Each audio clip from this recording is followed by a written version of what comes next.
3 easy ingredients is all you need to make your steak taste like it came from a steakhouse. Today I'm going to show you how to make my all-time favorite steak marinade. You just need 3 ingredients for the most perfect steak every single time. Hi, I'm Carrie from eatingonadime.com, and I'm obsessed with helping people eat well on a budget. You can have steakhouse quality at home if you use our 3 ingredient marinade.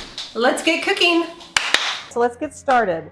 What you're gonna need is, I have this linked below. It's just an Amazon bag holder. You don't have to use it. It's like a freezer bag holder. So it holds up your gallon size bags. You could totally mix this in a bowl. The reason I'm gonna show you why I'm doing the bags, but that's because it's easier to swish around to make sure all the steaks get marinated. But you could do a bowl, you can do a container with a lid and shake it. You have lots of options there. Okay, so the first thing we're gonna start with is some oil. We need a 1/4 cup of oil. Today I'm doing avocado oil, but you could do vegetable, you could do olive oil, just a oil is what you need. Then we're going to need soy sauce. Oh, I didn't open it up yet. So for soy sauce, I am using liquid aminos just because I've been trying to eat gluten-free more, and some soy sauce has gluten in it. And so this is a good alternative if you're needing, a gluten-free option. Let me show it to you. Liquid aminos, so it's super easy. But what we're gonna do is we're gonna do a 1/4 cup of that. Pour that in. Now it doesn't have to be exact, you're just eyeballing it. Then we need balsamic vinegar. So we have our vinegar, we have our oil. Those are the 2 things that you really need for an amazing marinade. Is like a citrus or a vinegar and then an oil. And the balsamic vinegar tastes amazing. Now you could switch this out. We're gonna do 2/3 of a cup for this. Now you could switch this out. Hold on, I can't talk and measure at the same time. You could switch this out with a different vinegar. You could do apple cider or red wine vinegar would be really good, but I personally can eat balsamic vinegar with a spoon, so I'm obsessed with it. Okay, 3 ingredient marinade done, right? Now I'm just gonna give this, I want you to see it, and give it a little swish around, mix it all up before I add the steaks to it. You don't have to, but I just don't want just just balsamic on the steak. I want it to be equally distributed. All right, let me grab my tongs, I forgot them. So now we got some tongs and we're just gonna add our steaks. Now I'm just doing a sirloin steak today, just what I grabbed at my local store. Any kind of steaks will work. Oh, Rosie, my dog just hopped up and tried to eat it. Did you see her? Let me know below if you saw her. She's cute and adorable, and she's jealous. She wants to be on the YouTube videos. Okay, then we just gotta seal this up. Now what I do, I like to leave air in. It's the opposite of if you're freezing it. So you leave some air in. Hey Rosie, you gonna say hi? Off, off. Good girl. Okay, then we're just gonna switch it around.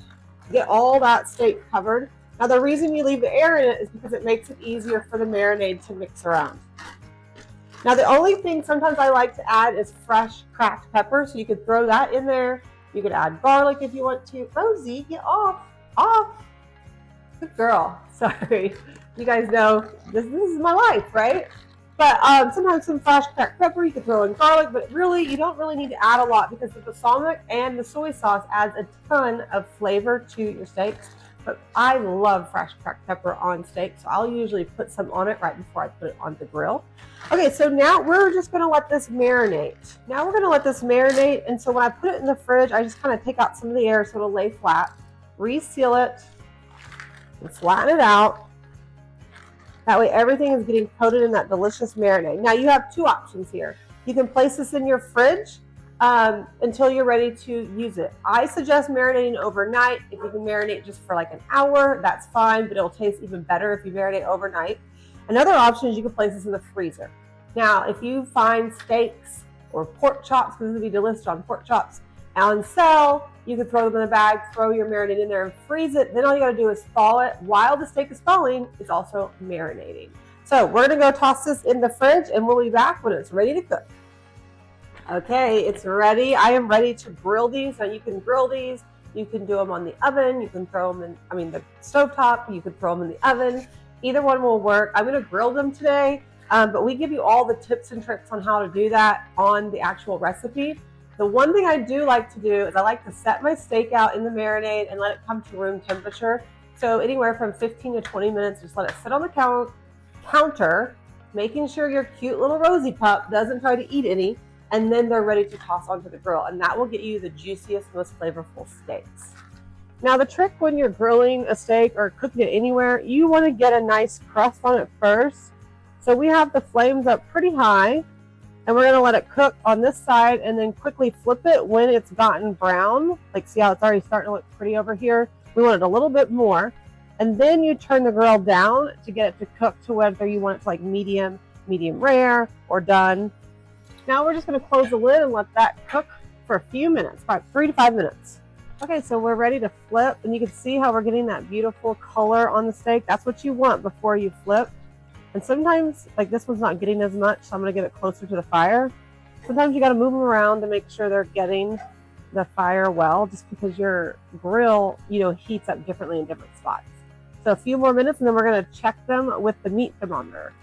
Now I'm going to use a meat thermometer. You just place, this is a digital one, I have it linked in the description below.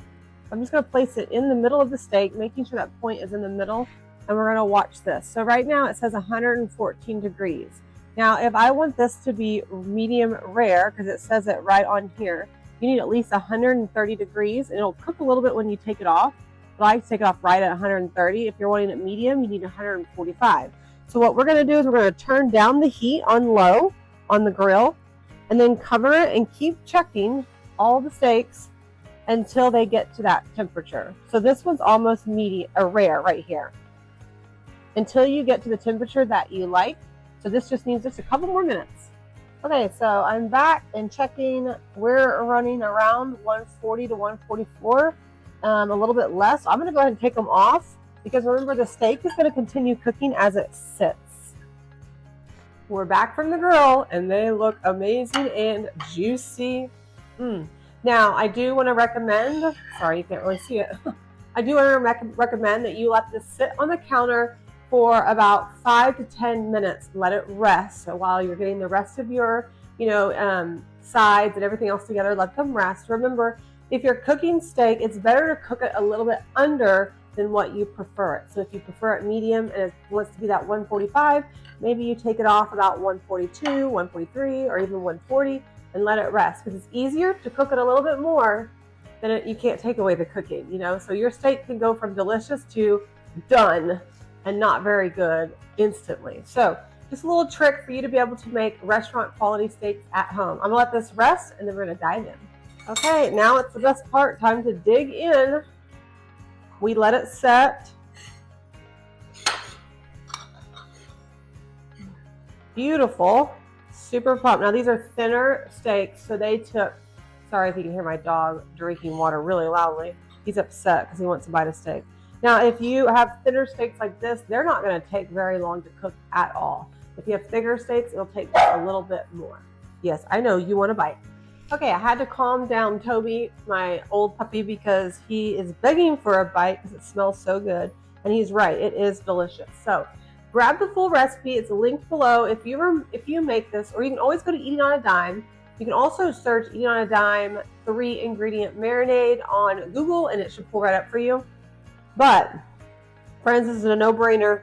I hope you enjoy this. It's a great way to save money by making restaurant quality steaks at home. Thanks so much for joining me today, and I'll see you next time in my kitchen for another delicious, family-friendly recipe. I've been making this steak marinade for years, literally over a decade. It has been rated 5 stars by over 200 people for a reason. Remember, you can find the full recipe linked in the description. This recipe will never get old, and you'll keep making it on repeat. If you love budget-friendly and easy recipes just like this, make sure you watch our next video. And before we go, don't forget to like and subscribe. We are helping you with summer recipes all summer long, and I don't want you to miss out. I'll see you next time, friends.